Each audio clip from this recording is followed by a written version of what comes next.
Jednostavno to više nisam mogao trpiti, čoveče.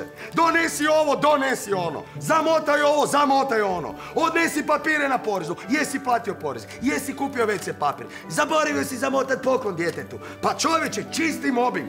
A pazi još, debeli me drži na stručnog zadnja 2 Božića. Znaš šta je rekao na početku? Lima, we going together. 10 dimnjaka ti, 10 dimnjaka ja. Znaš koliko sam ih odradio? 1045! Da! Pazi, ne mogu vjerovat, lik 25. jedan dan nosi poklone, a uzima zaslugu za cijelu godinu. I to godinama. Rekao sam, pa nećeš više. Nećeš više, majke.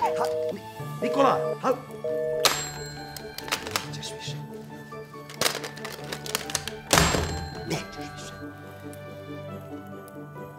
I zato ove godine mijenjam ploču. Pazi šta ti kažem, poklone nosim ja. Sam, tako je, da. Nikola, je kod tebe ploča moja? Ajde, molim te, vidi, pa javi. Može, hvala.